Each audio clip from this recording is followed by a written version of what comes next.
Okay guys, so what we're going to focus on today is box stepping. It's one of my favorite drills as far as building a foundation.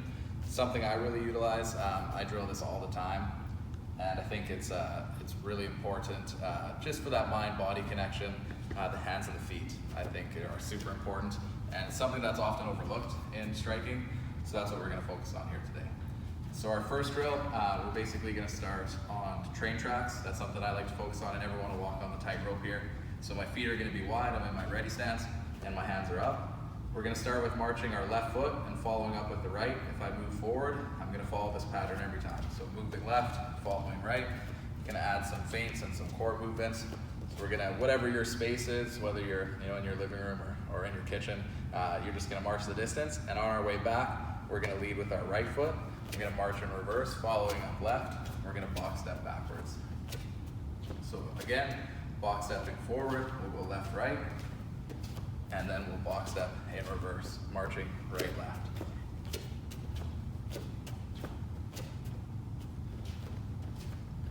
So our next drill, we're going to work the same patterning but laterally, so we're going side to side. We're going to start with our left foot over the tape or belt or whatever you guys have at home. Our hands are going to be up. With this drill, I want to make sure that my feet stay staggered. I'm not going to let them square up on the line. So my hands are going to be up. I'm going to lead with my left, follow up right. We're going to march all the way to the end, maintaining that stagger. And then on our way back, we're moving right. We'll step right, let that right foot take charge. We're going to march our way back. So again, on the way there, left, right.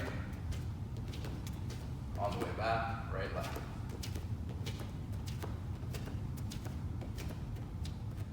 So if that's feeling easy for you guys, I recommend doing these drills for about 2 to 3 minutes. Gives you a lot of reps. I know it can be sometimes monotonous, but it's really important stuff. If you guys are feeling good with that, we're gonna get right into the southpaw, or the opposite stance. So I'll put my other foot in the lead.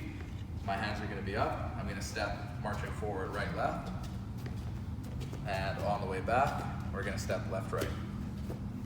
So just basic box stepping here. Again, not crossing my feet, just trying to keep the stagger, make sure my ready stance is sound, and my feet are always above me. Ready to defend, ready to move, ready to attack. And then adding to that, in the southpaw, we're gonna work our side to side, our lateral box stepping. So now my right foot will be over the line. I'm gonna step right and follow up left, marching to my right side. And then on our way back, we're gonna go left. I'll step left, follow up right.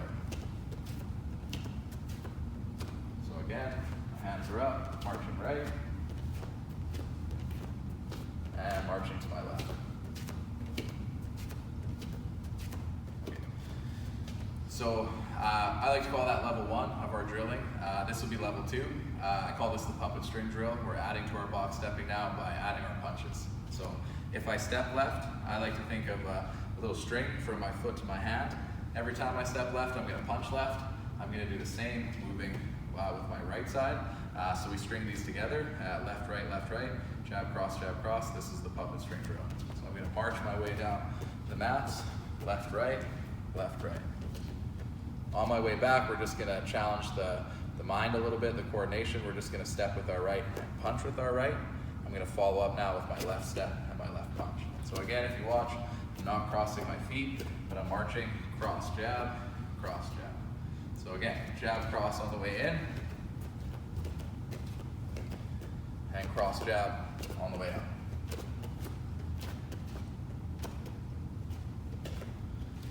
And we can do the same thing with our lateral box stepping, adding in these punches.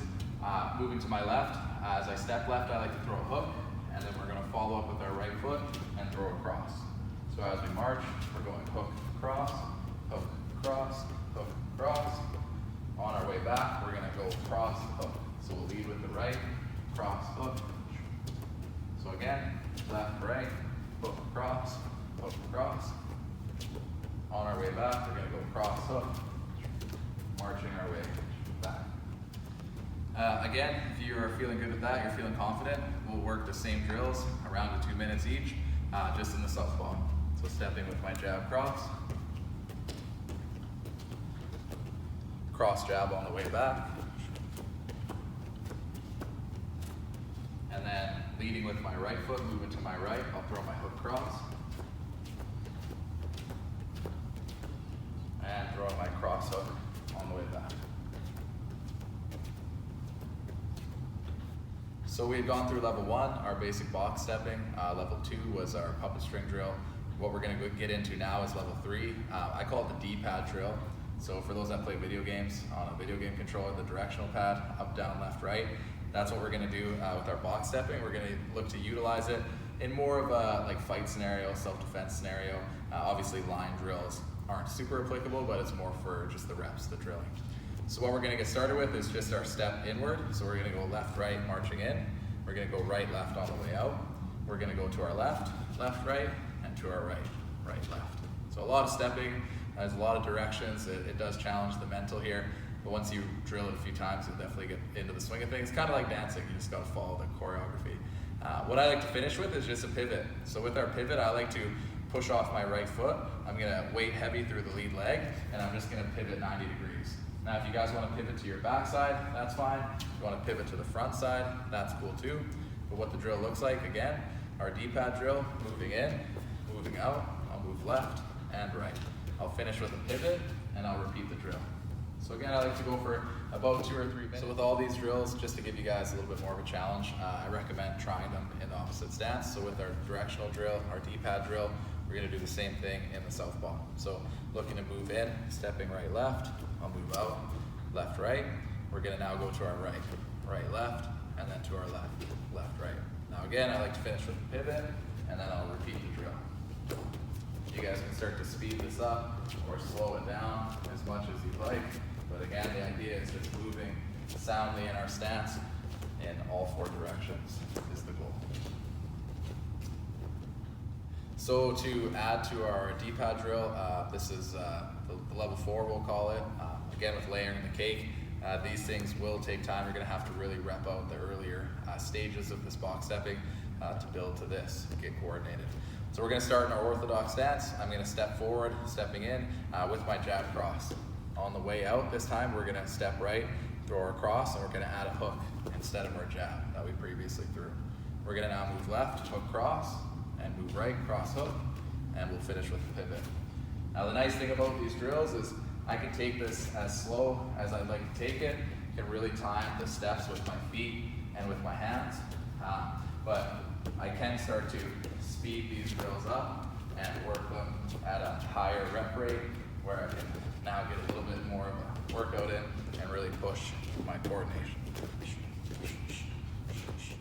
So just to finish things off with our D-pad drilling with our punches and our footwork, we're just going to finish off with rounding the southpaw. So starting with my jab cross on the right side, we'll move back, cross hook. We'll step to our right, hook cross, and step to our left, cross hook. We'll add the pivot, and then we'll repeat the drill. So in, jab cross, out, cross hook, right, hook cross, left, cross hook. Again, if you guys are feeling comfortable, you can start to speed it up a bit more and play with the drill at your own pace. Making sure your hands are coming back to your chin, nice clean box steps, and playing around with your pivots. So a drill that we're going to finish off with, this is something I did a lot in Thailand, push kicks on the wall. They had me doing this on the bags, on Thai pads. We're going to use a wall because that's probably what you guys have at home. The goal of this is not to stomp our heel through the wall and land with max power or anything like that. We're just looking for little taps on the wall, full extension of our leg. Our hands are going to stay up, and we're just going to filter our feet through left and right. We're going to look for little pulses with the hip, try to maximize our range, and just shifting left, right. We're going to look for about 100 push kicks. That's, I find, a pretty good number. If you are feeling really good, you can push that 200, 300. Whatever you got time for. We're just going to finish with sequential push kicks on the wall. So our next conditioning drill is going to be on the wall. Again, we're going to be throwing knees this time. Our goal is not to throw our knees at the wall and make contact with them. We're just going to use the wall as a brace. So I'm just going to clinch the wall or just hang off it here. I'm going to start in my ready stance, and I'm going to look to throw my rear knee. I'm going to plant that knee in the front and just step my other leg back. So you can start to develop a little bit of a rhythm here, call it like a little skip step as we throw our knees. You can play around with thrusting the hip a bit more, pointing the toes behind you, just critiquing the technique as you go. If you guys are feeling good with the skip step, what we're gonna look to do is whip our knees. So it's a little bit more of a challenging drill, requires a little bit more rhythm, a little bit more Thai style, but we're gonna look to whip the knees. It's a little bit more of an advanced variation, or we can keep it simple with our skip step routine. Either way, we're gonna look for about 100 knees. All right, so our next drill, we're gonna start with our heel up on, well, in this case, the tire. For you guys at home, the countertop, the chair, just gauge wherever your flexibility is. But our goal is to look to start with our toes pointed up in a push kick orientation. And the drill is gonna be pivoting on our posting foot here. We're gonna look to turn our toes to the wall. My foot's parallel to the floor. And now in the orientation of throwing a round kick here. Now we're just gonna look to pivot on that foot and turn our foot and hip back. So really working that inner rotation and playing around with the difference between a kick like from a roundhouse variation or a push kick coming straight on. So again, I like to go for about 2 or 3 minutes, keeping my hands up, just working this variation and this inner hip rotation of roundhouse to push kick.